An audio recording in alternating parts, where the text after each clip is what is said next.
Shalom Chaverim, I'm Stephen Ben-Nun. You are watching Israeli News Live, and so glad you guys are able to join us this evening. We will be having Dr. Pigeon coming on live here with us in about 10 minutes or so. I want to kind of set the stage of what I'm looking at, though, what's going on as we get started here, and as the room gets kind of warmed up with everybody that's going to be joining us here today.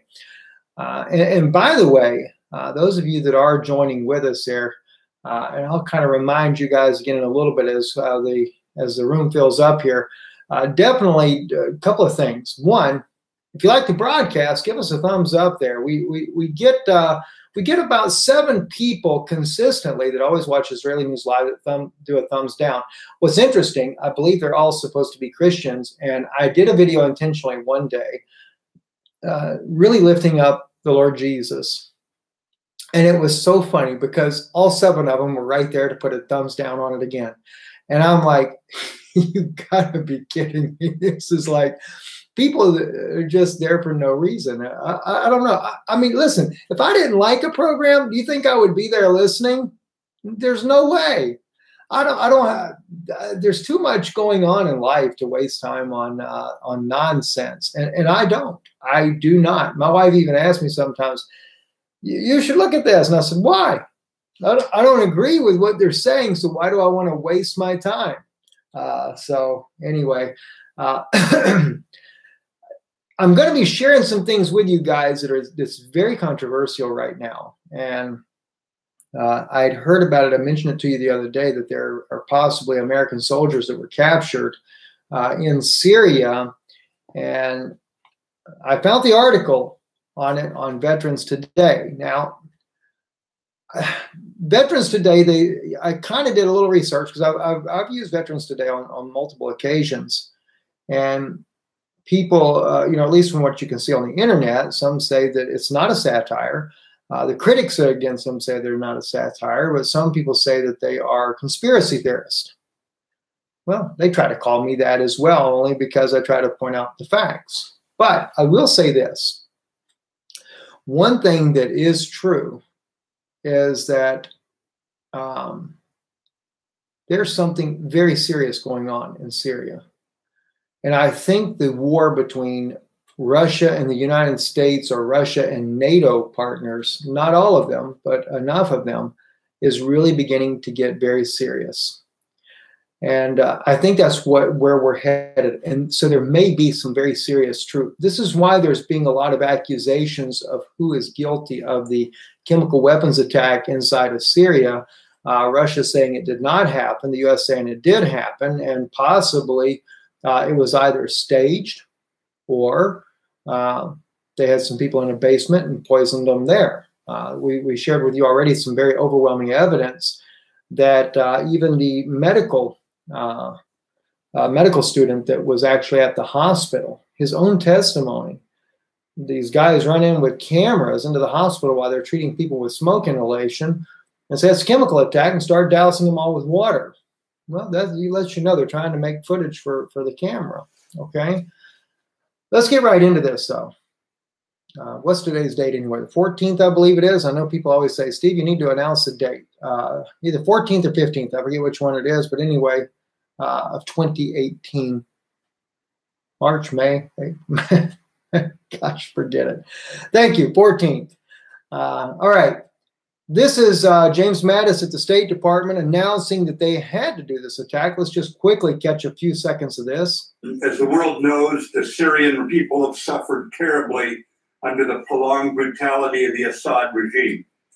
On April 7th, the regime decided to again defy the norms of civilized people, showing callous disregard for international law by using chemical weapons to murder women, children, and other innocents. We and our allies find these atrocities inexcusable. As our commander-in-chief, the president has the authority under Article 2 of the Constitution to use military force overseas to defend important United States national interests. The United States has vital national interest in averting a worsening catastrophe in Syria and specifically deterring the use and proliferation of chemical weapons. we'll kind of pause it right there. And I think if you kind of look between the lines there, it's more than one national interest that James Mattis is mentioning there. And he's talking about one national interest that is more important than that of the alleged chemical weapons use there. That's what his last statement is. Let's just see if we can play that back one more time there and listen to what he says again. In averting a worsening catastrophe in Syria, and specifically deterring the use and proliferation of. But the first part was to avoid or avert a worsening catastrophe. All right. Well, let's take a look at Veterans Today and see exactly what they were reporting. And then I'm going to share with you some things that I was talking about yesterday. I pulled up some of the old articles there where we'd covered this once before as a possibility of there may be some truth to this article. Intel dropped Trump, Bolton behind Syrian chemical attacks confirmed, according to Veterans Today. So it's not just Steve Bannon. In fact, I seen a video that I guess that Alex wasn't intending on having released where he went ballistic on his program, Alex Jones that is, over President Trump going to war with Syria. I mean, I can understand. You got to realize this is not over yet. And it may get much worse. We're just seeing the very beginning of what's about to happen. But anyway, somebody mentioned this. China saw there on their Miyu, I think, said that there, yes, that's something that Dr. Pigeon's going to be bringing out. He's been following that pretty closely, what's going on with China and Taiwan. So we'll get into that with Dr. Pigeon in just a few moments here. Anyway, the Veterans Today is saying here that they'd covered aiding and abetting of terrorists by a U.S. coalition and by derivation NATO for some time now. We view its going on unchecked as a major national security threat to all countries. Unfortunately, Western corporate media with financial resources far beyond VT, which is Veterans Today, has played Mickey the dunce on this whole story, the case usually being that the respective country intelligence agencies have warned them to stay away from it all or suffer the consequences. VT has also followed closely the long series of false flag chemical weapons attacks, both sarin and military-grade chlorine, because we knew the Syrians would never be so stupid as to hand their heads to the U.S. coalition on a silver platter by doing something with no chance of any gain, but exactly the opposite.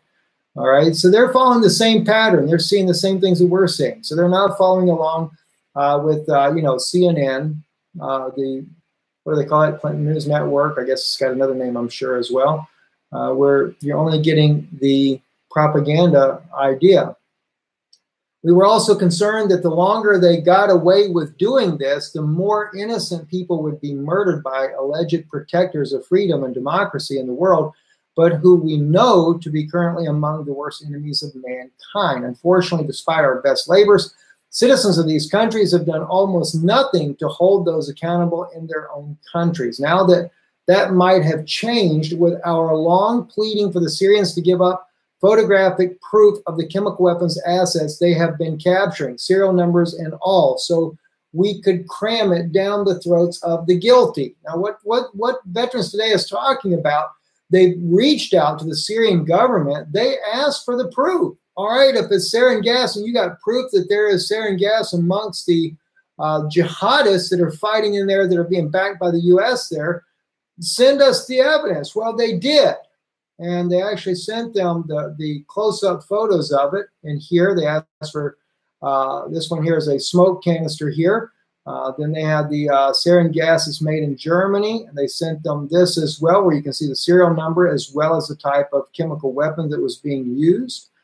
So they got all of that stuff. But there's a reason, though, that this is all happening. And that's what VT goes into. The canisters of smoke, and I'll kind of start here, staring out at us. For those who think we did not see that, what do you think Intel operatives do when they are moving banned weapons around? Label them as VX or military grade chlorine or whatever? No, they just put them into a camouflage container in case someone is taking a quick peek in a shipment. Used ones are even better, as they look like old stock being shipped out of a third world conflict. As for what these could be used for, how about throwing into a cellar filled with humans, shield pro-Damascus family members to generate a nice pile of bodies for our unfree Western media? You know, I mean, if this doesn't remind you of the Holocaust in Germany, I don't know what else to call it. And isn't it odd that the chemical weapons are actually from Germany? We are still waiting for the first verifiable report of jihadi and or family that has been killed by one of these attacks, or cemetery of the gassed martyrs, or even a headstone for such. The amateur scripts writers forgot about that part. Kind of think that's nice. I don't know. Maybe VT watches Israeli News Live. If you guys do, let us know. Be curious about that, because you guys are saying the same thing we're saying. Of course, experienced Western journalists and all of your intelligence professionals, people have been aware of this, but how many have come forward for the people to blow the lid off of this glass hoax and garbage when it is obvious, even if they were not involved, they are now stained for going along with it. Of course, if they did not have any of this stuff, they could just do Hollywood chemical weapons, the kind where you see white helmet people dealing with victims without even wearing any kind of face mask. Sure, but let's get into the reason why. I think this is it here. The Syrian Arab army, and with the help of Russian, captured a shipment of chemical weapons destined to Eastern Ghouta. These were British weapons produced at Portendown in Salisbury. Russian suspects that the Skripal incident is related, as by their record, Skripal was working at Portendown as a chemical weapons trafficker in partnership with the Ukrainian firm. Russian denies attacking Skripal, but admits he was under surveillance for his activities involving support of terrorism in Syria and arms trafficking. I didn't know that. Russia also confirms that there are British, American, Israeli, and Saudi intelligence officers who were caught by the Syrian army in one of the heavy fortified operations rooms during the invasion of the Syrian army and all its allies in East Ghouta. That is the shocker. VT asked the Syrian government for serial numbers, close-up photographs of chemical weapons used. Syria sent them to us today. All right, that's what I showed you a second ago.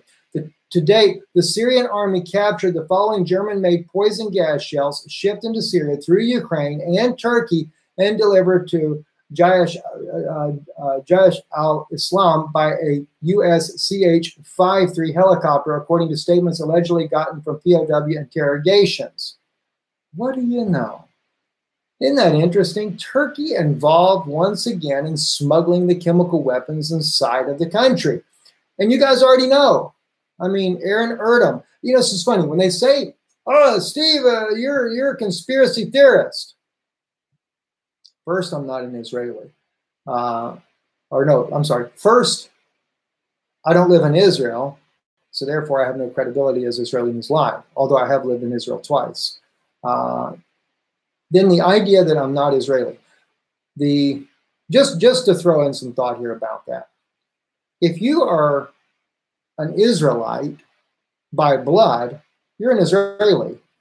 We're not Israelis because of the state of Israel that makes us Israelis. We're Israelis because we are born of one of the 12 tribes of Israel.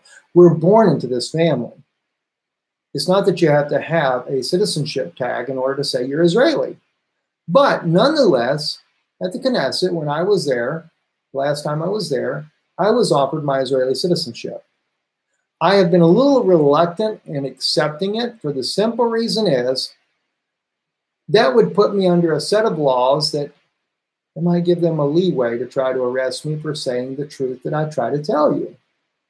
Because we've seen it too many times in the Israeli government. People get arrested and held without even being charged. Don't care to go down that road. Anyway, back to the story here.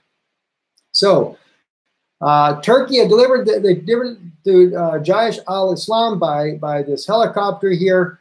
Then they go into here. American, British, and Israeli military personnel captured in Syria have confirmed they were ordered to stage chemical attacks in East Ghouta by their governments.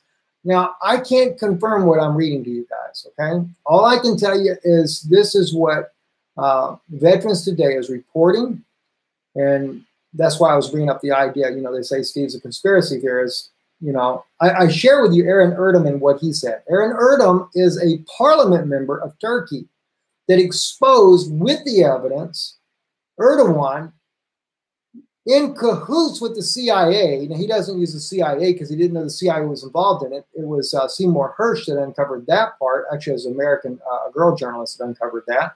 Seymour Hersh just picked up on it because they killed her. So it's not the first time Turkey has done this. So the evidence is in the favor of the Assad government that what they're saying has a lot of weight to it. Because with the Turkish government, it's not it's not circumstantial evidence. It is hardcore evidence that they have. Caught the ISIS militants red-handed, and they're saying that it was Erdogan that gave them the go-ahead to take the chemical weapons into the country. So now it becomes circumstantial evidence in this case here, because we see that it's been done before, and of course we don't know because we're Veterans Today is saying that this is the narrative that has been shared with them. So we move on. Russian officials in Syria informed Britain through Oman that they would have to directly deal with Syria for the return of their personnel. We have received no further information since Damascus has remained silent on how or if negotiations are proceeding. So in this case, if I understand this right, I thought they were actually released, but I guess not. They're still being held captive. April 8th, 2018. Maybe this is why the attack in Syria has been a little bit more cautious.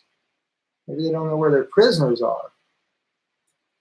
And let me tell you something. I'm not happy to see the British and Americans are being held captive in Syria either. I mean, if there's anything that we could do on Israeli News Live that would help secure their release, believe me, we'd gladly do it. But I am disappointed in the United States that they would be willing, and Britain that they would be willing to carry out chemical weapons attack inside of Syria only to justify a war. You know, that's the shame. But the Americans being captured there, they're Americans. These guys are carrying out orders that, you know, they don't have much of a choice. You ever been in the military, you know what I'm talking about. You don't have much of a choice. The recent gas attack in Syria, timed as the last terrorists were surrendering for relocation inside of Douma region in the Ghouta pocket, was planned personally by the nominated presidential advisor John Bolton and President Donald Trump personally, according to the highly placed sources. Our sources in Russia, highest level, told us that the attack was coming based on information they received from U.S. and Israeli prisoners taken in eastern Ghouta after an evacuation attempt failed. By the way, and I'll save time on this, when they did the evacuation attempt, and it was really odd because I wondered about this. Remember the helicopter crash in California where they had the soldiers die in it, and the U.S. was really upset over that? Here it is right here. The Marine Corps has identified 4 Marines killed on Tuesday in a CH-53E Super Stallion helicopter crash near El Centro, California. The Marines were assigned to a Marine Heavy Helicopter Squadron, the HMH-465 Marine Aircraft Group 16, 3rd Marine Aircraft Wing at the Marine Corps Air Station in Miramar. All right. Now, when that helicopter crashed, I didn't even actually speak about it. I don't think I did. I wondered if this could have happened somewhere else. I just could not help but wonder if that was the case. Well, according to this article here, it did. It actually happened in Syria. Other U.S. casualties were listed as U.S. Air Force F-16 that allegedly crashed at Nelis Air Force Base in Nevada, and up to 6 Americans who the U.S. were killed by who claims were killed by Kurdish forces in north of Syria. They all died in failed combined U.S.-Israeli rescue operations to remove not only communications and command personnel, but also chemical weapons operations teams as well.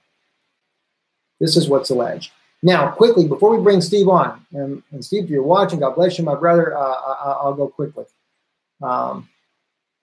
This is actually on ArabNews.com. They're quoting Nikki Haley. I only brought this up quickly because someone had posted in the comments there that Russia vetoed 7 times this week the UN resolution by the United States to be able to bring in inspectors to inspect the area in Douma for the alleged chemical weapons attack.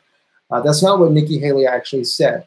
Russia had vetoed 7 times at the United Nations, or was it 12 times? Maybe that's what it is. Let me get the numbers right here.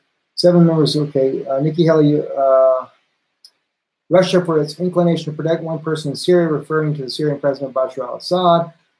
Haley said that Russia's act will be recorded in history as it is the 12th time Russia used its right to veto the draft resolution over Syria since the beginning of the trouble in Syria 7 years ago. Had it backwards there. 12 times. But in the comment section, they were trying to really blast me and say that, it was 12 times this week. And I knew that that was not correct. But by the way, they both were vetoing each other's resolution. Russia would prepare one, U.S. would prepare one, and they vetoed each other's resolutions on trying to bring about a way to do this chemical weapons evaluation. Same thing with Khan Shaykhun. The U.S. had control of the area and never, ever allowed anybody from Syria or Russia to have any part in the analyzing of the evidence that was there. Totally messed up situation. But moving on real quick here. U.S. admits carrying out airstrikes that Russia says killed 62 soldiers. This was the one that happened in 2016. This is what I was talking about. And by the way, I only bring this up for a couple of reasons. Right after that happened near Deir ez-Zor back in 2016, I think it's September 22nd. In fact, I think we were one of the first news agencies that actually reported that particular bombing. And it was not 62, it was actually 80 were killed, 69 were Syrian soldiers, and the other 11 were Russian soldiers that were embedded with the Syrians there. And Russia was on the phone for 2 hours trying to get the Americans to stop. And while they were bombing Russian and Syrian soldiers there, they were doing it so that they could advance their ISIS teams that was on the ground. Later, they come out and say, oh, we're sorry, we were trying to get ISIS. We didn't know, very sorry that that happened. But Russia retaliated, and they used a bunker buster. Hang on one second. Steve's not watching, I can see. Calling soon. So bunker buster he used there, and when he used that bunker buster there, let me just call Steve. We'll get him on here. So we can get going here as I know he's a prime time schedule there. So, Steve, we got you on here. We are on live, and I'm just finishing up real quick a little recap here for people, and I'll have you on screen here in 1 second here. So, okay. But anyway, the bunker buster that was used back in 2016 by Russia was a turning point in the war, and of course, what did it do? It actually killed U.S., Israeli, Qatarian, Saudis, all of them, Mossad, CIA, that were in this bunker there. And this is when the United Nations went into an uproar. And we reported it. And the funny thing is, no one would touch it. You couldn't get any mainstream media that would even remotely cover that story, that there were secret agents in there. A little while later afterwards, then you started getting people like the Times of Israel here, Russia, Mossad, other foreign agents killed in Aleppo strike there. And of course, they say up to 30 were killed, and they say Israelis, but it was actually a combination of Saudis, Qatarians. I think there was one U.S. official. There were MI6 and et cetera that were killed in that blast. And that was Russia retaliating for the 11 soldiers that were killed there at Deir ez-Zor back in 2016. So it's been a tit for tat, back and forth. There have been soldiers killed on both sides. When the U.S. comes out and said that they killed all these Russian soldiers, and now even Mike Pompeo said that they killed 200 soldiers there again near Deir ez-Zor just recently here in 2018, it is a tit for tat. But what's odd is you're not hearing about Americans being killed, except in some of the offbeat or I shouldn't say offbeat, but those media sources, alternative media sources like ourselves that are actually bringing these stories out to you guys. So it is a very, very serious situation that's going on in the world. It does not look like it's going to get better. This may look like a pinprick right now, but the question is will they continue the airstrikes, and what else might happen with that? So let's bring Dr. Pigeon on here with the Separate Publishing Group there. Steve, very glad to have you. And we are live here, got close to 2,000 people watching right now. And I know you've got a lot of information about what's going on, and as well, not only what's going on with Syria, but also with China and Taiwan. I did see the other day where there was China had brought in, what was it, like 40 something ships it was, to show they're flexing their muscle in around their islands. You know, you think if they call it the China Sea, then why is there a dispute about whose water it is? So anyway, go right ahead, Steve. Glad to have you on. Thank you, Stephen. You know, we're in momentous times right now. The last night triggered a complete change in all international relationships, and very significant. And I believe it also changed domestic relationships and our domestic understanding of President Trump and what he was willing to do. I mean, I think the gloss is off.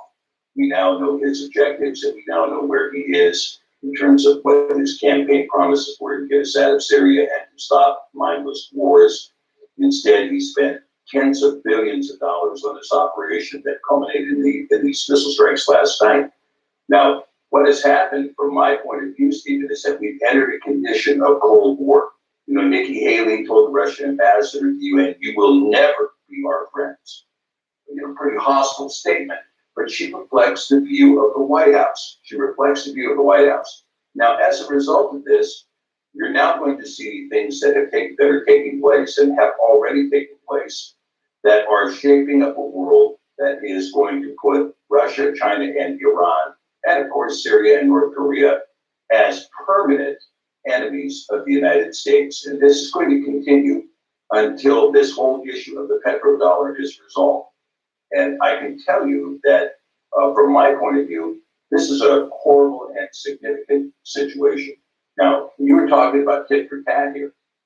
You know, there is some Russian press that says that, in fact, there were 200 American soldiers that were recently killed in these bombings in East Ghouta, along with 1,700 American contractors.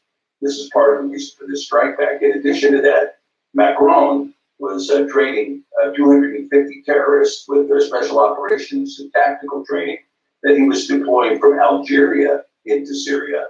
And the Russian Spetsnaz shot that aircraft down and killed all 250 of those special op terrorists that were being trained by Macron. You have a situation where MI6 has been identified as the perpetrator of the Skripal poisoning, that it wasn't a Russian gas agent at all. It was a foreign gas agent. It was created by the UK. And so you see that Theresa May, in my opinion, is engaged in international crimes against humanity. That's just my opinion. Macron follows Sarkozy in another pattern of international crimes against humanity. I mean, you know, the invasion of Libya, as far as I'm concerned, was a war crime and a crime against humanity. It was also a violation of the United Nations Charter, as was this strike in Syria, in my opinion, a violation of the United Nations Charter. You know, the United Nations Charter has a specific provision for the UN Security Council calling on peace, calling for peace, and calling for the Council to move purposes of reconciliation. And at the first step, they have an obligation to mediate before they start launching bombs. But there was a reason why the United States wanted to launch bombs before mediation, which is it had to cover up the evidence of the fact that it was German gas that had been provided, the German chlorine gas that was never used, that was actually just a fire in a building that caused the smoke and people would be watered down. The White Helmets used it to their advantage. The White Helmets, by the way, is an organization funded by the Open Society Foundation, which is a Soros NGO. So I want Americans to keep in mind that Donald Trump launched an invasion of a sovereign nation who has done nothing to the United States ever last night. And he did so on the basis of a report that was given to him from a group that was funded by George Soros, operating on behalf of international terrorists in Syria. That's extremely significant. And it tells you who the president is. Now, it not only tells you who the president is, but it also tells you who America is. You know, America has gotten to a point now where, I've isolated a couple of points on this, Stephen, and I think it's something that we need to know.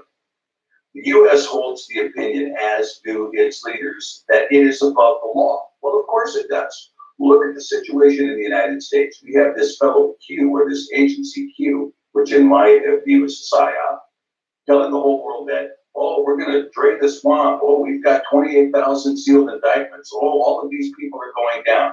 None of them have been indicted. None of them. The people who worked at the Uranium One deal selling our uranium to the Russians, none of them have been indicted for none of that. All of the stuff that was going on with Huma Abedin and all the leaks of American intelligence on wide open servers, nobody's been indicted. Nobody's been indicted, and nobody's going to be indicted because the political class is above the law in the United States. And now they're claiming by use of military force they're above international law as well. We're special. We don't have to abide by international law. We don't have to abide by we don't have to abide by the Hague Conventions. We don't have to abide by the Geneva Conventions. We don't have to abide by the UN Charter. We can bomb people whenever we want. If we want to steal their oil or steal their gold, we bomb them. End of story. The U.S. is prepared to act with military force against much weaker nations without a proper adjudication of the facts. Now, this is the current case, the domestic situation in the United States as well. We're no longer under rule of law in this country. I mean, we have prisons that are operating on a for-profit basis where a governor can be fined $3 million for failing to fill the prison. Well, it doesn't make any difference if the people are guilty or innocent. We have a stock price that has to be met. Put people in that prison. We have a court system that is obliged to fill the prison and obliged to its contractual relationships rather than obliged to adjudicate the law. So you have a total lawless condition in the United States. The U.S. is lawless. Now, this should be no surprise to those people who are of the called out remnant of the seed of the woman, knowing that you are to have the testimony of Mashiach and the keeping of the commandments. But yet the churches in the United States have taught cheap grace and running around and doing lawless things. And now we have an entirely lawless nation. So what do we do? The U.S. is completely lawless. It has returned to feudalism. We have bullies sitting in the White House who are under the impression that they can bomb weaker countries whenever they want and just move and make any claim they want without any international adjudication of the facts whatsoever. And then go so far as to commit and stage the crimes themselves and then bomb the area where the crime was committed to cover it up and are under the impression they can rewrite history. That's what the situation is now, Steve, in my opinion. You know, for you guys that are watching, Steve is actually holds 2 doctorate degrees in law. He is an attorney. I don't know if are you still practicing, Steve, or are you retired now? Or? Well, I'm semi-retired, Steve, and I still have, I'm doing a murder trial right now that is still ongoing. And I have a few other clients that I'm representing. But other than that, I'm semi-retired now. So I bring this up because I was sharing, Steve, with the people yesterday about a little bit about my past. I don't go too deep into that, but with the fact that, I did law enforcement for 7 years, 2 years as a uniform officer, and then the other 5 years as undercover work I did. And I began to look at the situation, what's happening in Syria with this chemical weapons that have been used there, and the evidence, especially what Russia, because Russia is actually sharing their evidence. The U.S. allies, France, the UK, they're not sharing their evidence. They're just saying they're guilty, we got the facts, and all this kind of good stuff. I guess they're waiting for their release of their prisoners so they can get the fabricated evidence to be able to share with the world. But the point being is, as I looked at this, I began to start to see the circumstantial evidence, not just circumstantial evidence at this point now, but you actually have real evidence that implicates world leaders right now on the stage as accessory to a crime. Can you kind of weigh in from that aspect? If you were looking at this, and I realize we're dealing with an international law, not a state statute or a county statute or anything of that nature there. But when you have nations, in the case where I was reading to the people from Veterans Today, they were talking about the British government actually behind in coordinating this chemical weapons attack that was done in Eastern Ghouta province there. does that not put those that are behind this also guilty of that crime as well? How would you look at that as far as from a perspective of law in this case here? Right. Well, there are both international and federal statutes that govern this. Okay. First of all, you have the law that came out of the Nuremberg trials in 1947 that declared certain things to be crimes against humanity and certain things to be war crimes. You know, the invasion of a sovereign nation who's in the middle of a civil war that we have provoked is an international war crime. And to use gas that has been criminally prohibited by the Geneva and the Hague Conventions is, of course, an international war crime. And I have seen the same documentation showing MI6 involvement in whatever gassing took place in Duma, assuming that there was a gassing, although Russians haven't found any evidence of it. But let's say there was a gassing, and let's say there were casualties. If there were, then those casualties were, the result of a gassing that was using German gas that was supplied in there by MI6 and staged by MI6. Now, this becomes very important because you have to ask yourself the question, what is Theresa May doing and why is she doing it? And I think a big part of it is that even though all of the Brits want Brexit, they want out of the EU, the leadership of the EU does not want it to happen. And now the British leadership is regretting its Brexit. So they are now trying to accomplish all kinds of things to alienate Russia in order to thwart Brexit and to force the UK back into the EU. But it's an interesting thing because the Germanic nations have recused themselves from this operation. The Germans and the Danes and other nations have said, we're not taking part in any of this business in Syria. The French have been willing participants, Macron, and which, in my opinion, was an illegally elected president in France, and Theresa May, who lied to get her position as prime minister. So, yeah, are there crimes being committed? Yeah, there are international war crimes being committed, and there are crimes against humanity being committed. And when you come in and you bomb these places in order to cover up the evidence, that's aiding and abetting the crime. It's right. It's aiding and abetting the crime after the fact.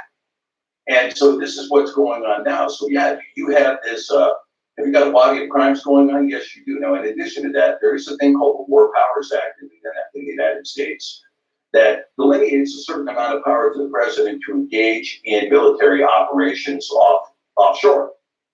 However, in this particular case, the president launched a war against a sovereign nation for no basis whatsoever. The United States had no interest in it whatsoever. The United States says, well, he gassed his people, therefore we have an obligation to bomb his chemical making facilities. Well, let me remind you, President Trump, that Hillary Clinton gassed 53 women and children in Waco, Texas, using gas that was prohibited by the Geneva Convention. Those women and children were hunkered down in a bus. They died, and then their bodies were burned and inflated with D8 caps. Do other nations have an obligation to bomb our chemical facilities? That this precedent that he has established now is a precedent of ultimate lawlessness throughout the world.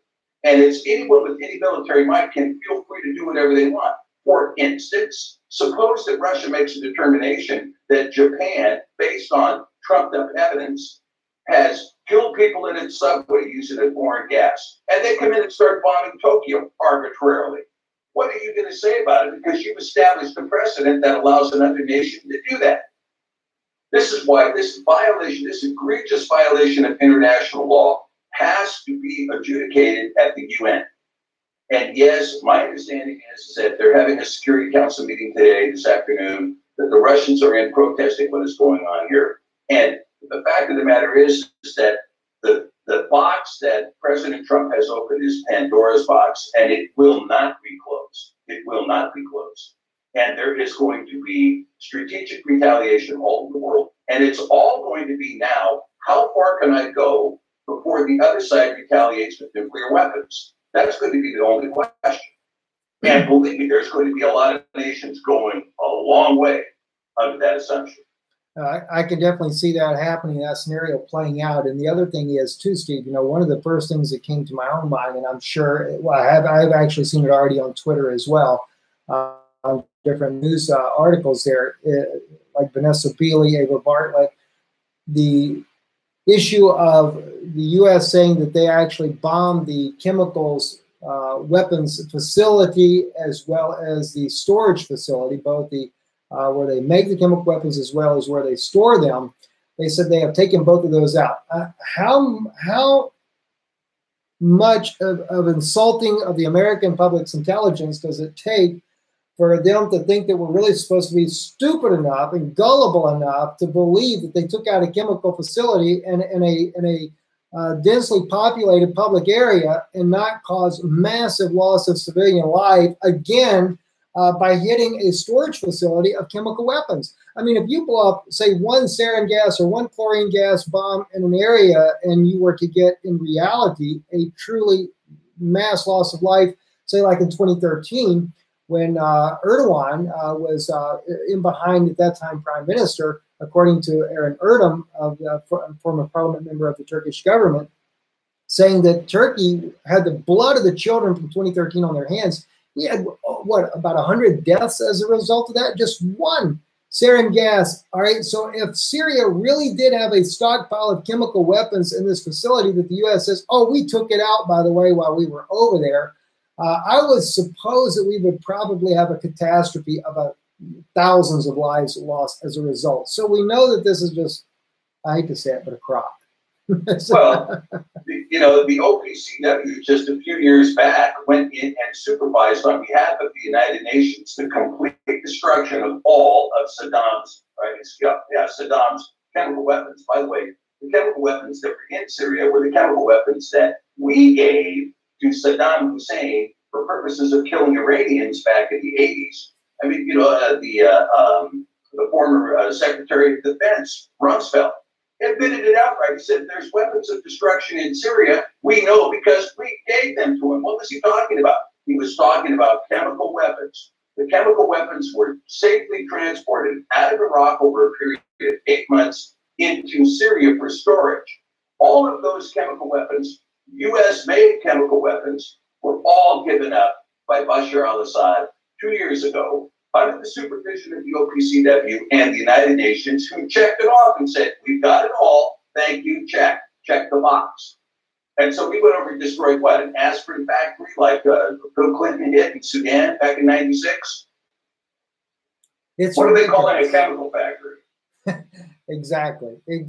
So, now, Steve, at this point here, and of course, I would also say that the way they went about doing their attack in Syria also kind of are two issues here. One, the Syrian government did a fairly good job of knocking down some of these missiles that were coming in.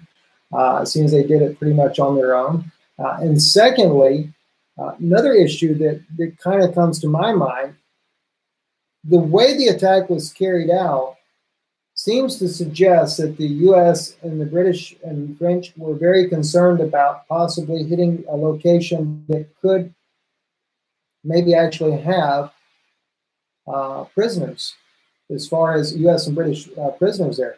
It wasn't just an all-out war attack, overthrow the Syrian government.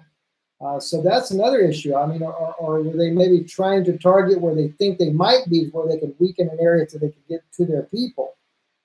That's another interesting topic. Sure, and there's special ops all over the country. But the question is this: under the War Powers Act, the president has 120 days to report to Congress acts of war taken against another nation to get congressional approval to say, what are we doing here in Syria? And the overwhelming opinion of the United States, the last time I saw a poll, was 85% of Americans were opposed to war operations in Syria.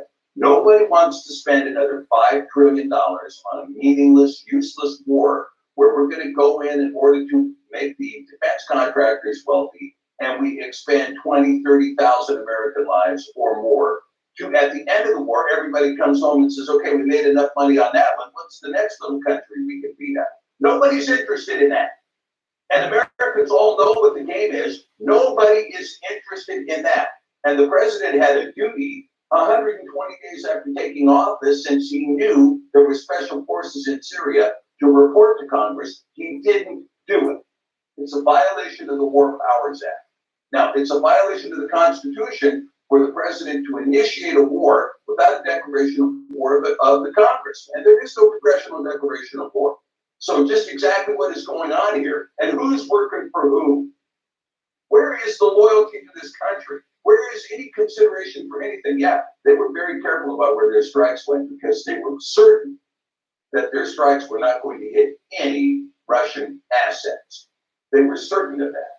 But I can tell you, they did hit Russian assets. And, you know, the Russians have launched into a new embargo on America.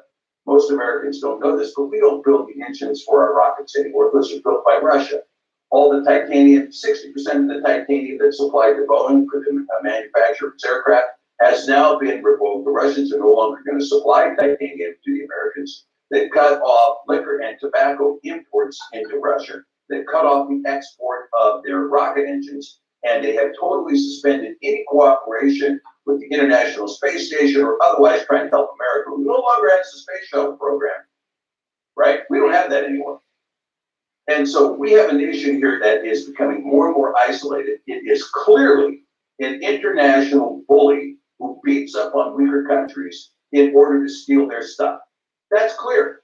It's very obvious. Yes. And the rest of the world, and no matter what these lying prophets that hang out in the slime stream media are saying, a bunch of paid off sycophants who lie for a living, the rest of the world knows the story, and they don't care what CNN has to say. The rest of the world knows the story. Well, you know, Steve, I like that way you brought that out. Isn't that exactly what Yeshua said when he talks about the hireling? You know, they're paid to beat to a certain drum beat. And unfortunately, you know, Steve, it's not just in mainstream media, it's also in alternative media as well. It's rampant out there. I mean, there is some alternative media out there, and out of respect for the people, I won't sit there and blast people personally, but the point is you might as well just go ahead and turn on CNN or something like that.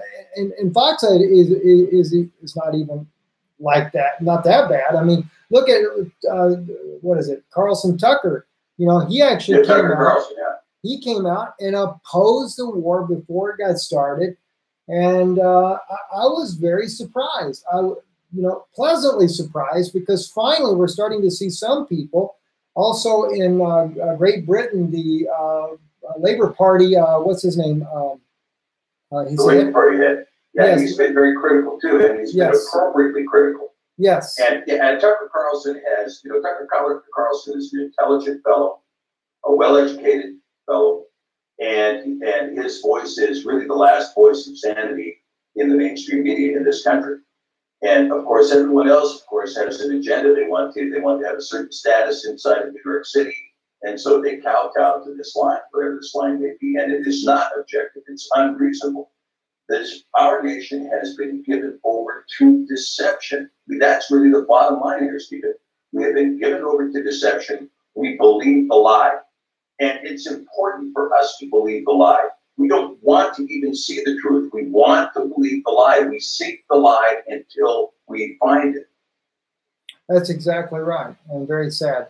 Steve, let's move over to China, Taiwan. I know you've been doing some research on this and how this is built up. And any way you want to tie this in, I have watched myself military movements on Russia's western border as well. I've watched China, a little bit of things going on. I'd actually seen one French report where the Chinese had said they were going to have their Navy join Russia's Navy. Never could find anything else out about that in the Mediterranean as this was gearing up. So I can't say for sure the reliability of that particular French news article that came out of France, but it made me wonder if that wasn't biblical prophecy, like we see with North Korea, where China and Russia joined together when it comes to North Korea, which Trump has kind of backed down on a little bit as well. But it doesn't mean that he's not going to still go after North Korea. It almost seems to me, Steve, that it's whatever is going to keep the U.S. dollar afloat a little bit longer is what the U.S. And I hate to say it, it's not just the deep state anymore. I mean, Trump is more and more very much proactive with what the deep state is doing. And everybody he's bringing on in his cabinet right now are definitely deep state agenda type of people. You know, Mike Pompeo and John Bolton, et cetera, all of them. Yeah, and you know, we kind of suspected there were problems when he first made his initial cabinet appointments because he brought a lot of deep state people in initially, and now it's all deep state people. And you're right, I mean, the Pentagon is planning for a long-term three-front war, And in my opinion, you know, this is not what I voted for. This is not what I supported in presidency. We were supposed to make America great again. And that then stop interfering in other people's business and get back to the business of rebuilding America. You know, the $5 trillion we spent in Iraq would have gone a long way towards rebuilding our infrastructure in this country. Instead, we have this accumulation of wealth in the hands of the 1/10 of 1%. Well, 100 million Americans are out of work. We've got a retail apocalypse going on in this country right now. Inflation's running at 9%. The deficit's running at $600 billion a month. And everybody is lying to you about everything. So I'm watching my friends go into personal tragedies because their lives are being wrecked. While the 1% are getting more and more wealthy, and Trump is spending his time bombing civilians and killing little children in Syria and Iraq. And it's reprehensible. Now, when you talk about China, yeah, China was chomping at the bit really for this war. They were waiting for this war to go hot. And if this war had gone hot, China would take Taiwan within 10 days. I mean, that's what will happen. As soon as the United States is committed to fighting Russia, China is going to take Taiwan. And the North Koreans and the South Koreans will unite with Kim Jong-un as the imperial leader. Now, he'll be a puppet, if you will, a figurehead. But nonetheless, he will arrive as the imperial figure over this Korean peninsula as a single nation. I think this is going to happen no matter what President Trump does. But the real issue here now is what took place when Israel elected on the last day of the Feast of Matzah to go in and bomb the T4 runway in Syria, therefore initiating this whole conflict we have right now. Now, this was neocon activity in the foulest degree. And what happened when that happened is Russia came back to Israel and said, okay, here's the situation. You have now declared sides. You are now part of that coalition. It's not just US, France, and UK, but it also includes Israel. And Iran has promised retaliation. Now, that retaliation is going to be a long cooker. It's not going to happen tomorrow. It's not going to happen the day after, but it will happen. And it's going to happen significantly. It's going to happen significantly. And as you mentioned, when you look at that prophecy that appears in Isaiah 17, you know, when you go down the path of the fortress of Ephraim being destroyed, which in my opinion also includes the United States, you get down to this leanness that is going to come upon Israel. And that leanness is coming as well. So there's a whole bunch of prophecies that are lining up here. But where China is concerned, on the first day of Aviv, and under the biblical calendar, you saw China launch the petro-yuan. Now, the petro-yuan was launched successfully. China is the largest importer of oil in the world. Russia is the largest exporter. They're not going to transact in US dollars at all.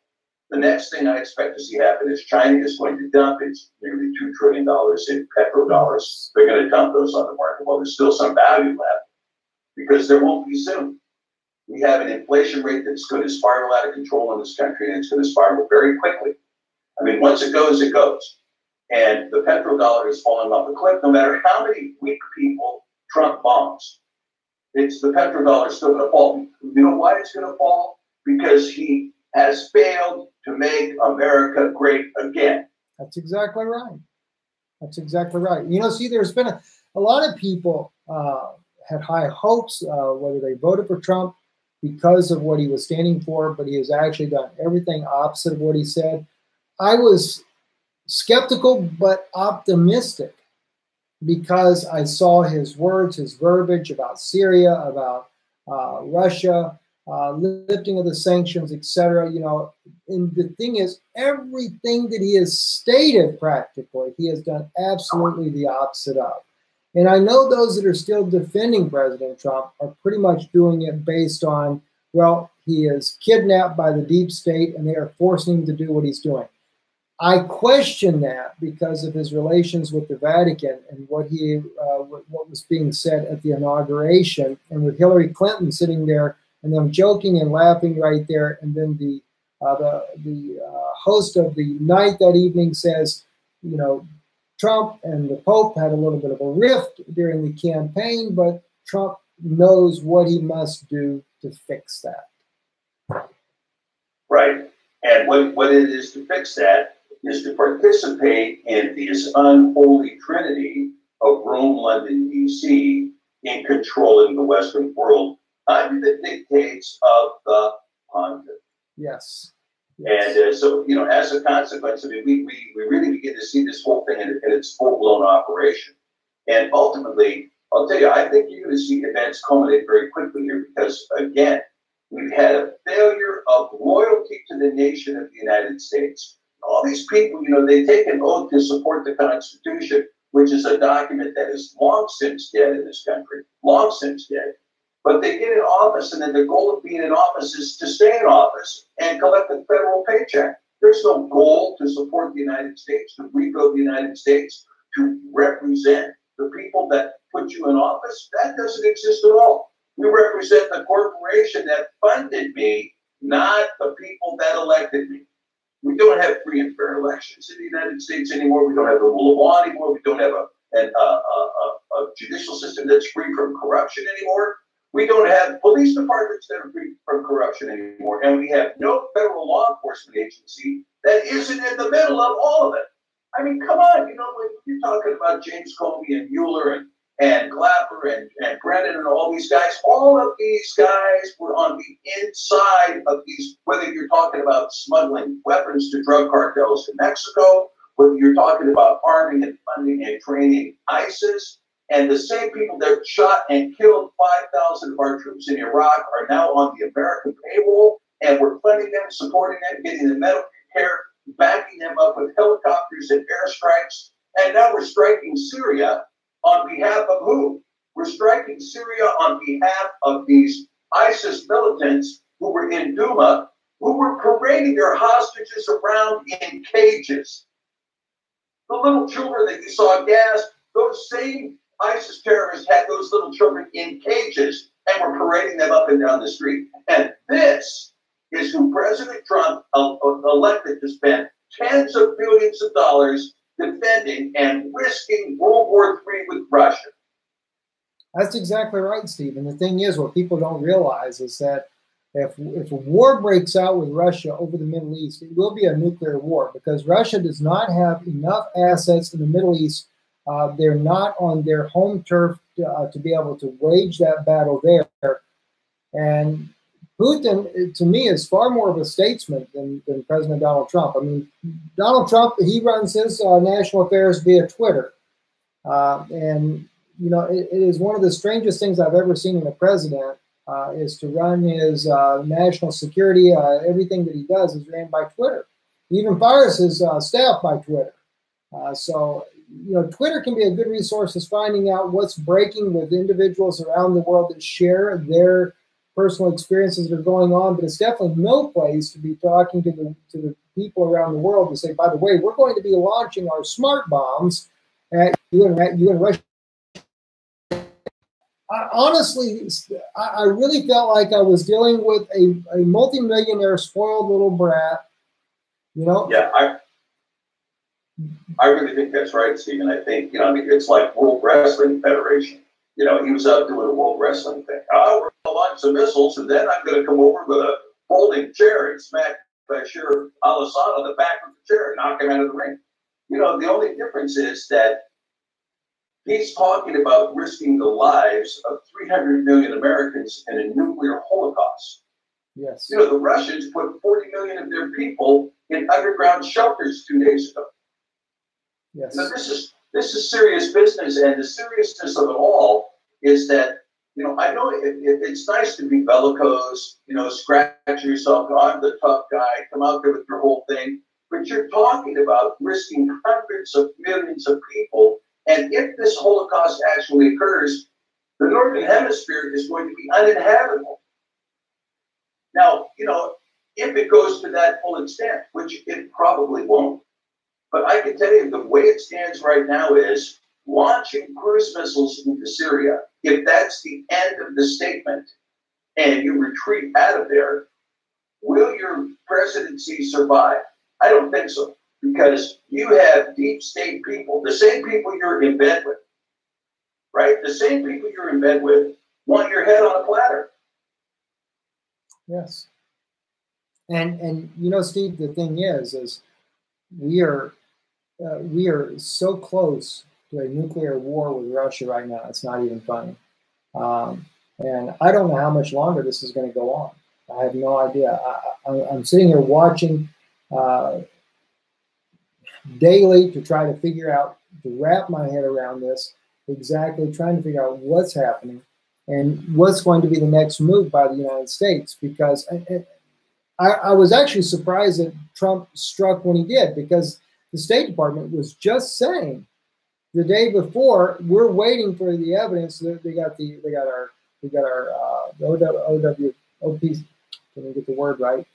OPCW. Yeah, OPCW was going in there. They were going to do the inspections. They said they're going to gather our evidence, and then we can prove it to the world.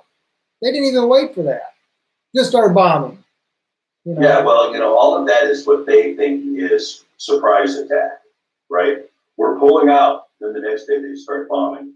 We're going to wait, then the next day they start bombing. You know, I mean, what I personally believe is going to happen, Stephen, I mean, I'll just tell you my personal opinion. And, you know, and again, this is opinion, okay? That's all it is. But I think what you're going to see now is I think you're going to see Russia quickly move to take Ukraine back. And they're going to take Ukraine back, and they're going to tell the Americans, what are you going to do about it? I mean, since the United Nations is gone, thanks to the loud mouth of John Bolton, the United Nations has no control of the United States. The United States is above all of its treaties. It's above all international conventions and all international law. Then why is it Russia? And so Russia is going to move to take Ukraine, and then they're going to come back and look at the U.S. and say, what are you going to do about it? What are you going to do about it? You're going to do what you did in Syria? You're going to bring us to the threshold of World War III? Well, we're ready for World War III. I mean, they said point blank, we're ready for the entire Russian leadership to be extinguished, and then the dead hand to come off and totally annihilate the United States with hundreds of massive nuclear weapons. 2 points, Steve. Do you think if they do this, do you think that they will try to reinstall Yanukovych back into the government there, or once they take Ukraine, or do you think that they'll just totally set it up as a new state? And then secondly, one thing, because you brought this up a moment ago about Russia and their citizens going into the bunkers just this past week. One note on that, and then I'll let you kind of close out for this broadcast. When it comes to true caring for a nation, as you brought out, Trump basically is showing no regards to the American public and putting the American public at danger. But when it comes to Russia, you're sitting here and listening to Russian news, and watching in detail as the Russian government is preparing their citizens for a worst-case scenario that they could end up in a nuclear war, and giving them step-by-step instructions for their people what they need to do to prepare. What will last? Rice will last 8 years. Water is the most important thing you must have. Go get your iodine while you can. You know, their news broadcasting it all over the nation because they're that concerned that we're that close to a nuclear war. And in America, we're given a lie. Yes. That's the difference. In America, we're given a lie. I think Yanukovych will probably be reinstated because Russia can come back and say, look, the regime that was put in Kiev was an illegal overthrow by foreign operatives who have continually violated international law, have no respect for the standards created after World War II, and they instituted and placed in power a Nazi regime illegally in the nation of Ukraine, and we're reinstating the rightfully elected president of Ukraine. I mean, it's a great international argument. But what's the difference? I mean, the fact is that there is no diplomatic relation here to be restored or to be catered to. There's none. There's no diplomatic relations. All the diplomatic relations were destroyed by Nikki Haley and the expulsion of Russian diplomats. There is no diplomatic relations. So as a consequence, everything is going to be pushed to the brink of war. And that's what's going to happen. And eventually somebody will pull the trigger. And then these pompous, crotch-scratching generals in the Pentagon are going to find out exactly how underpowered their defenses are. It is definitely coming. Steve, thank you so much for joining with us. Guys, Dr. Steve Pigeon with the SFR Publishing Group. You can visit their website as well, cepher.net, CEPHER, as you can see on your screen here and behind me. Dr. Pigeon and Brad Hopkins, the entire team that they have there working together, they publish the sacred scriptures with the original translated language, I should say the names and stuff, biblical names, such as instead of saying Joseph, you would have Yosef, etc. Those type names in there, as well as bringing back some of the books that were once part of the sacred scriptures. So a lot of different things they do there. You check out their website. You can order it there. If you put INL in for a code there, you can also get a discount if you decide to order any of the printed material that comes from the office there. Steve, any closing remarks here? Yes, I've got one closing remark, Stephen. And actually, you said to me, and I'm going to join you in this remark. I am officially off the Trump train. Yes, it has to be that way. I hate to say it. I mean, I think Alex Jones took off the train as well today. I saw a video that he did that I don't know if it was intended to be on the air or not, but he went ballistic. And for the virgin ears, there were words said that you've probably not heard in a long time. But anyway, it's serious though, guys. It really is. We don't need, how are you going to make America great again in the way we're going here? I mean, the first thing that he does is sell millions and billions of dollars to the Saudis in weapons. That was probably to help pay off the debts that we owed the Saudis. Who knows? But you want to make America great again. Put the factories back in the country. I hate to say it, I'm Jewish by birth. Get all the Jewish manufacturer guys that you took your stuff to China or Mexico, bring the factories back here. That's what would make America great again. And that's just the truth. I've got friends that actually own. I have one friend that owns the factory in China. So I already know all about how that works there. That's how you make America great. Instead, we're making China great. Maybe we all have to move to China eventually and live under communism. Anyway, shalom. God bless you guys for watching. We enjoyed being with you as live today. And don't forget, thumbs up the video. That's really, somebody told me that's what makes these videos really get watched a lot. The more people that click on that thumbs up button there, that gets people, that gets this video going viral on the internet there. And as I say it, Steve, the numbers are just climbing. We're fixing the top. We already topped 800. Headed to, I think we'll make it to 1,000 here in just a second. I never knew all about that, but somebody told me that the other day. The more you thumbs up the video, the more people, YouTube makes it go more viral. We're fixing the top 900. Something is 200 in just a few seconds. Yeah, we might hit 1,000 before we even leave. So, if you like Dr. Pigeon, thumbs up that one as well. So let's see if it ticks up a little bit there. Wow, Steve, look at there. You got so many ticks there in just a few seconds. Oh gosh, I don't know if we've ever had I'm sure we've had over to support the broadcast. We do appreciate it. Shalom. In a world, of course, of shalom, there is no peace.